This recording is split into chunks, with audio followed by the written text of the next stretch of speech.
그리고 어제 우리가 말씀을 마무리하면서 로마서 5장 20절 말씀에 이렇게 바울이 얘기합니다. 죄가 더한 곳에 은혜가 더욱 넘쳤나니라고. 아무리 여러분 죄가 많더라도 은혜가 더 큽니다. 믿습니까? 죄의 권세가 아무리 강하더라도 은혜의 권세가 더 강합니다. 죽음의 권세가 아무리 크고 강하다 할지라도 생명의 권세가 그보다 더 강하고 큽니다. 이걸 깨닫고 사는 사람이 그리스도인입니다. 여러분, 내가 나를 이길 수 있을까요? 나의 이기적인 욕심과 욕망 가만히 보십시오. 내가 아무리 성령의 법원에 살려고 해도 내 안에 있는 꿈틀거리는 욕심과 욕망이 나도 모르는 사이에 나를 이끌어가지 않습니까? 이기적인 욕망 때문에 죄인 줄 알면서도 죄의 자리에 앉지 않습니까? 근데 은혜가 나에게 넘쳐나면 죄를 이길 뿐만 아니라 나를 이끌어가는 것을 막을 수가 있습니다. 그러기에 하나님의 사랑은 저 죄로보다는 은혜 안에 은혜 붙잡고 사는 사람, 이럴 때 내 안에 새로운 변화가 일어나고 새로운 역사가 일어납니다. 그러기에 바울이 얘기하는 것이 죄가 넘치는 곳에 은혜가 넘친다는 얘기가 이런 말씀입니다. 어떤 사람은 그런 얘기합니다. 그러면 말입니다, 더 큰 은혜 받으려면 더 많은 더 죄 많은 곳에 가면 되지 않겠습니까? 라고 얘기하는 사람이 있습니다. 오늘은 그에 관한 말씀입니다. 더 은혜를 받기 위해서 더 많은 죄를 지고 더 죄 있는 곳에 가야 되느냐? 바울은 이런 얘기에 대해서 강하게 부정합니다. 무슨 말이냐? 무슨 말이냐? 그게 바로 로마서 1장 6장 1절에 나오는 말씀입니다. 한번 같이 읽을까요? 같이 읽겠습니다. 그런즉 우리가 무슨 말을 하리요? 은혜를 더하게 하려고 죄에 거하겠느냐? 그럴 수 없느니라. 원문을 보면요, 절대 그럴 수 없다는 겁니다. 절대로. 깊은 죄에서 은혜를 경험했다고 한다면, 구원을 경험했다고 한다면 죄에서 나와 은혜 가운데 살아야지 더 큰 은혜를 경험하고자 체험하기 위해서 죄를 짓겠느냐? 아니다, 이건 아니다. 절대 그럴 수 없느니라. 그러면서 6장 2절 말씀에 말씀하는 겁니다. 죄에 대하여 죽은 우리가 어찌 죄 가운데 살리요? 예수 그리스도와 연합한 자가, 예수님의 십자가의 놀라운 은총과 보혈의 공로를 믿는 자가, 그로 인하여 우리의 죄가 죽은 자가 어떻게 다시 죄악 가운데 살 수 있겠냐는 거예요. 여러분 보세요. 예수님의 십자가의 죽으심으로 말미암아 우리의 죄도 죽고 우리의 욕망도 죽고 우리의 거짓도 죽고 우리의 욕심도 죽고 다 죽었습니다. 어떻게 죽은 자가 저 죄 가운데, 저 욕망 가운데, 저 거짓 가운데, 저 욕심 가운데 다시 살 수 있겠느냐? 여러분, 언제 죽었어요? 예수님이 십자가에 달려 들어가실 때 죽었어요. 우리의 죄도 죽고 욕망도 죽고 우리의 거짓도 죽었어요. 여러분, 죽었다는 것은요, 무감각해지고 무의식되었다는 거예요. 죄의 종에서 벗어났다는 겁니다. 욕망의 죄에서, 욕망의 굴레에서 벗어났다는 겁니다. 그러기에 그리스도인은 저 세상에 대하여 죽은 겁니다. 저 욕망에 대해서 죽은 거고요, 욕심에 대해서 죽은 거고요, 죄에 대해서 죽은 자입니다. 완전히 세상에 대해서 죽은 자입니다. 그런 사람들이, 은혜 안의 사람들이, 새로운 생명의 존재를 가지고 생명의 역사를 가지고 사는 사람들이 다시 은혜를 더 받기 위해서 더 죄를 짓겠느냐? 이게 무슨 말이냐? 여러분 한번 생각해 보십시오. 우리가 깨끗한 옷을 아침에 입고 나왔습니다. 깨끗한 옷을 입었어요. 하얀색 옷을 입었어요. 여러분, 하얀색 입으러 오시면 조심해요, 안 조심해요? 안 조심하나 보죠? 전 아침에 와이셔츠 하얀 거 입고 또 이거 어찌 혹시나 물이나 떨어지지 않을까, 커피나 떨어지지 않을까 조심스럽게만, 저녁에 되면 좀 그렇지만 말입니다, 조심스럽지 않습니까? 옷 벗을 때까지. 그리스도인들은 마치 이와 같이 세상에 죽은 자입니다. 저 죄의 은혜를 더하게 하여 죄의 자리에 서지 않는 자입니다. 왜요? 세상에서 죽었기 때문입니다. 여러분, 갈라디아서 5장 24절의 말씀을 보면 그리스도 예수의 사람들과 육체와 함께 그 정과 욕심을 십자가에 못 박았느니라. 십자가 못 박았어요. 내가 죽었어요. 예수님의 십자가에 돌아가실 때 나도 죽었어요. 그러기에 그리스도인의 삶은요, 극기로 사는 것도 아니고 망각에 의해서 사는 것도 아니고 스스로 절제하고 스스로 거행하고 스스로 구원받아서 사는 거 절대 아니에요. 거저 주시는 하나님의 은혜, 그 안에 담겨진 하나님의 사랑, 그것 가지고 사는 거예요. 그러기에 그리스도와 연합했다는 것이 바로 그런 의미입니다. 예수가 십자가에 돌아가실 때에 나도 죽고 예수가 부활하실 때 나도 새로운 생명으로 부활하셨다는 것, 여러분, 예수를 향한 믿음으로 산다는 것으로 받는 것이 뭐예요? 세례요, 세례. 우리 다 세례 받았지 않습니까? 세례 받은 게 뭐예요? 예수를 향한 믿음으로 산다는 거예요. 그런데 세례 받으면서 그렇지 못할 때가 얼마나 많아요. 그리스도와 연합한 삶은 세상의 정욕과 욕심을 다 죽은 삶입니다.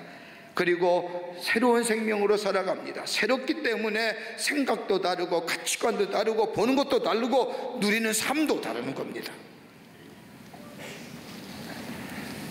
그리스도에 연합된 사람은 어떻게 살아갈 수 있을까요? 오늘 바울은 그 말씀을 하고 계십니다. 오늘 본문의 말씀을 통해서 몇 가지로 함께 말씀을 나누고 은혜 받기를 원합니다. 자, 첫째로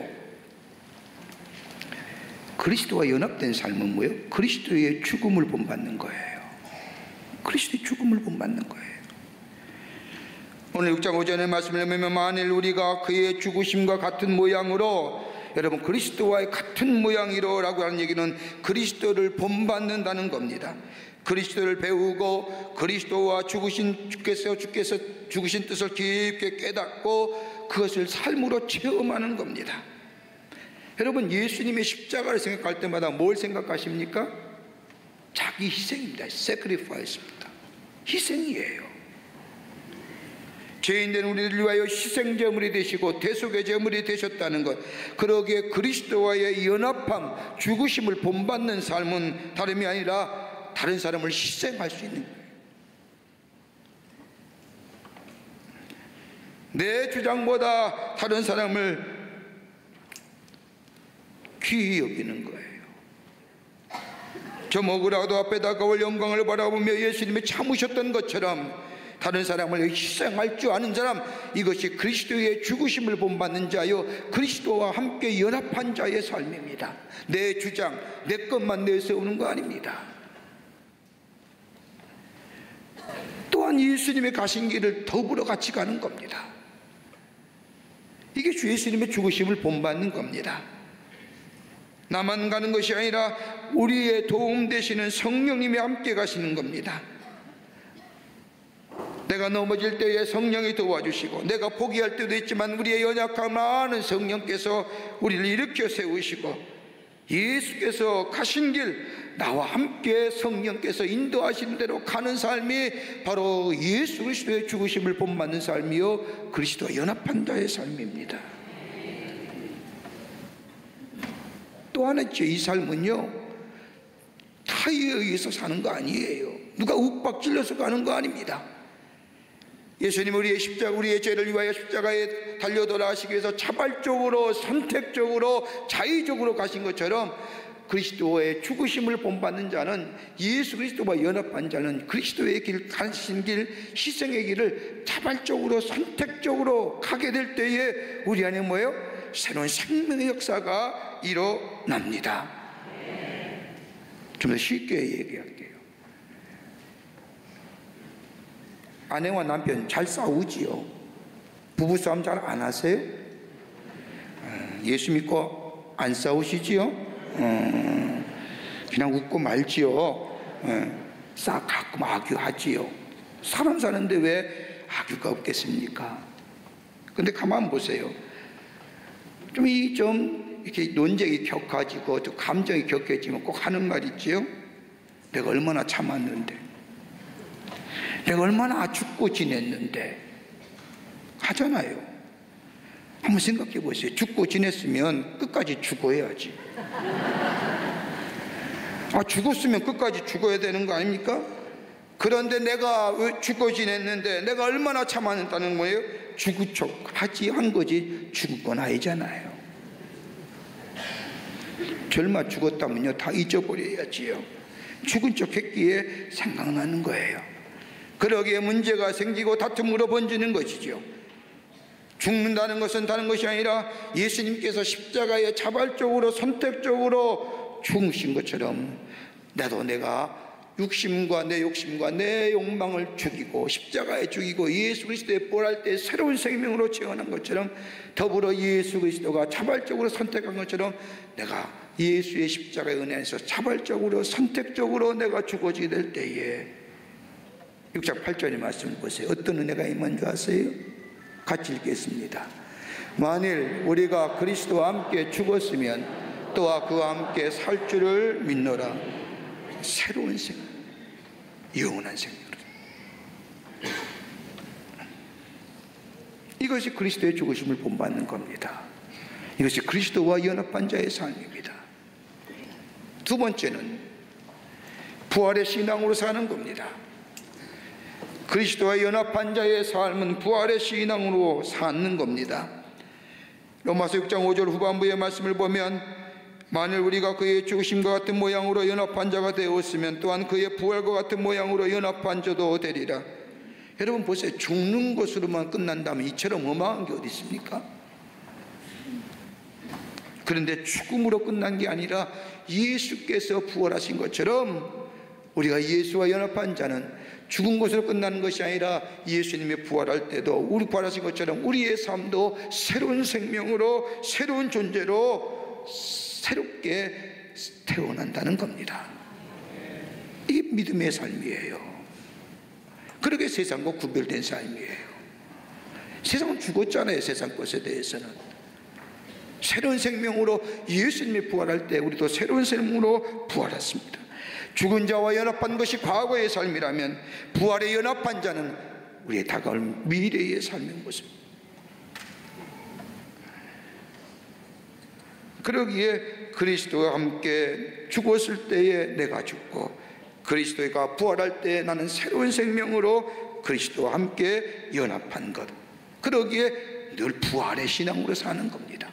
내일은 새로운 존재의 삶으로 사는 겁니다. 생각도 달라지고요, 가치관도 달라지고요, 보는 것도 달라지고요, 사람 대하는 것도 달라지는 겁니다. 옛사람의 모습이 다 사라진 겁니다.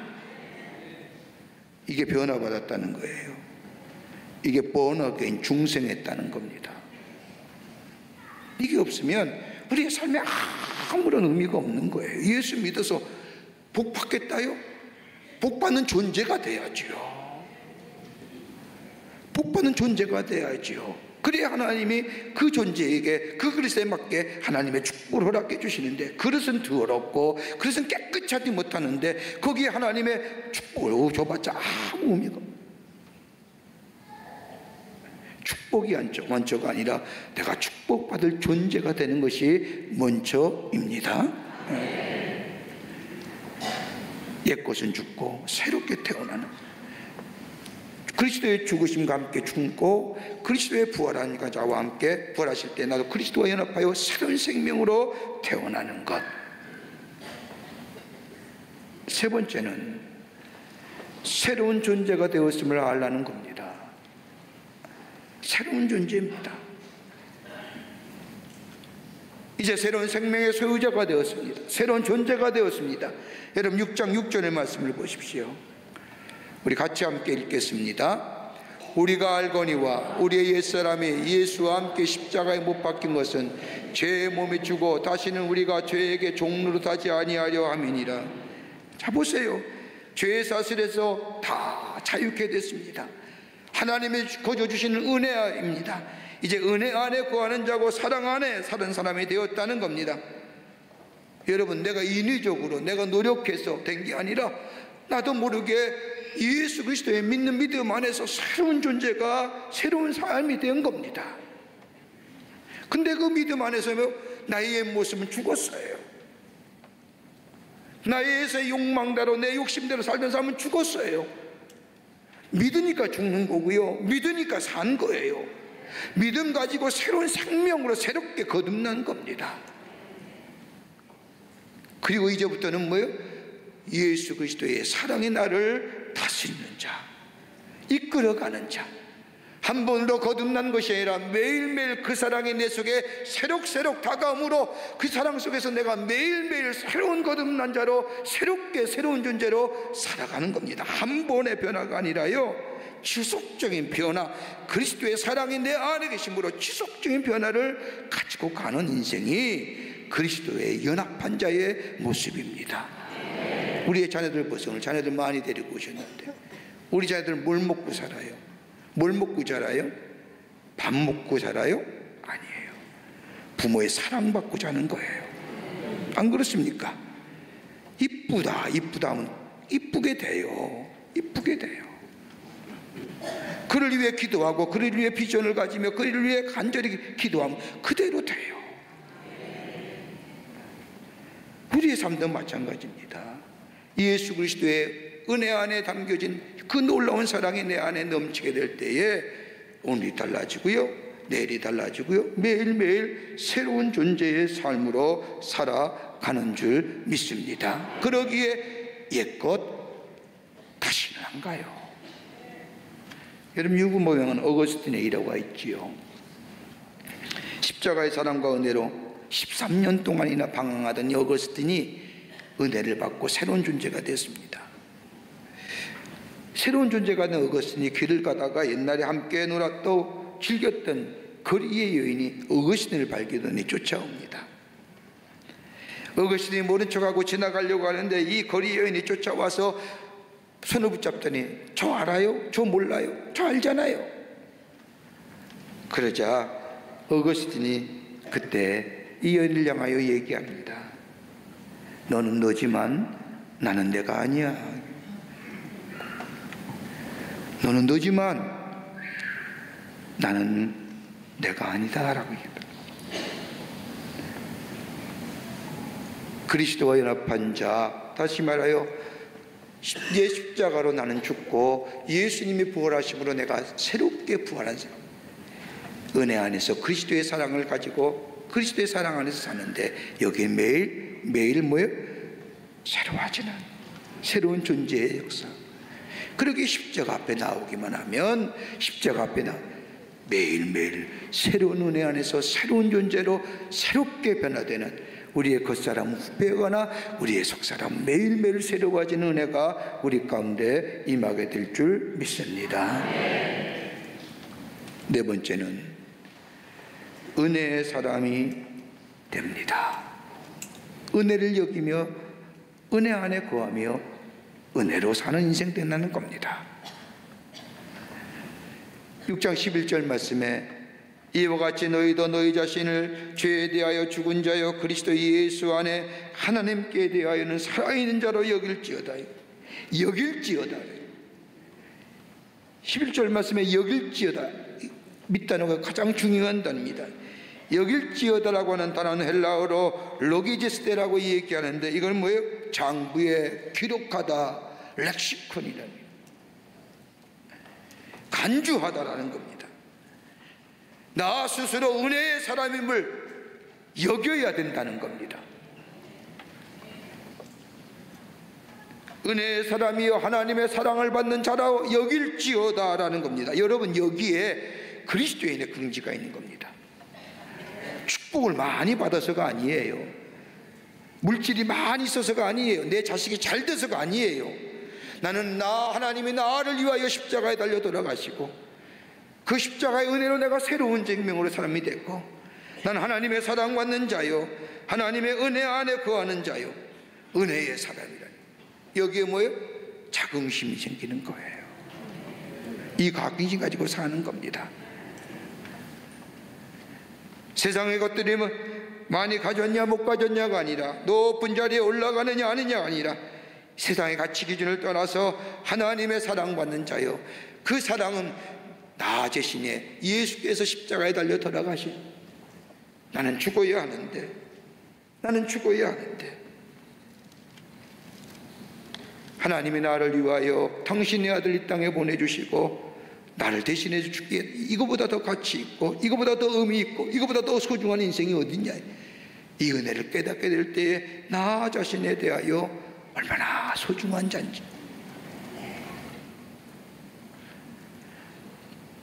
이제는 죄에 대하여 죽은 자요 죄에 상관없는 자로 여겨야 합니다. 그러게 바울은 6장 11절에 뭐예요? 그리스도 예수 안에서 하나님에 대하여는 산 자로 여길지어다, 살아있는 자로 여길지어다.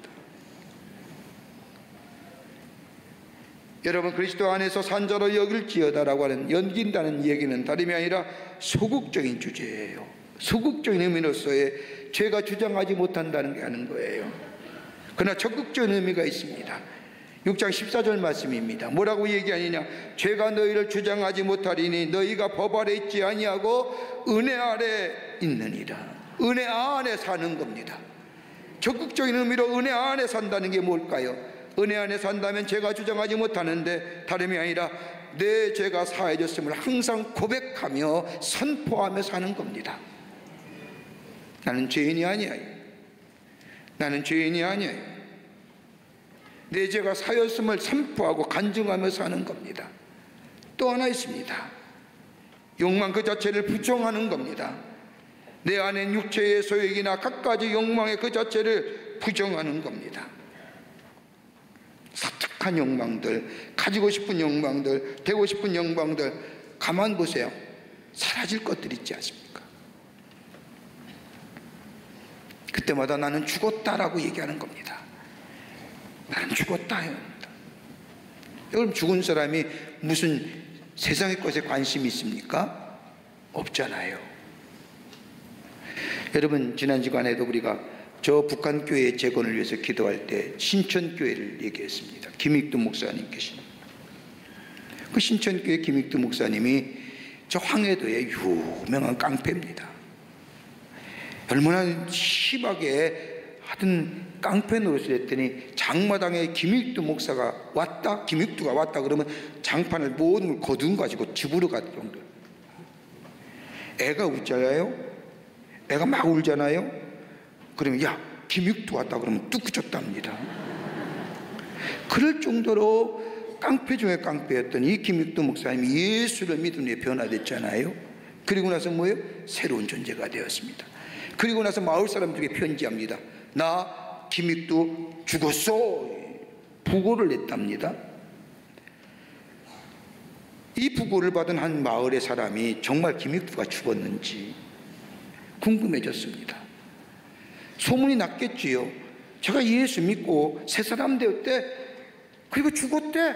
그러니까 이 마을 사람이 궁금해서 하루는 김익두가 잘 가는 길목에 서서 가만히 보다가 구정물을 한 바퀴으로 뒤집어 쓰였습니다. 그러면서 숨었어요. 행여나. 그때는 김익두 목사가 툭툭 털더니 그 사람 앞에 서서 얘기하더니 씩 웃으면서 얘기하더랍니다. 내가 죽었기에 넌 산 거야. 내가 죽었기에 넌 산 거야. 이게 죽은 거예요. 죽었다고 선포하는 거예요. 또 하나 있습니다. 죄의 권능을 부인하는 겁니다. 죄는 어두움입니다. 어두운 빛이 있을 때 사라집니다. 빛 앞에 어두움은 없는 겁니다. 나는 예수님의 자녀요 빛의 자녀예요.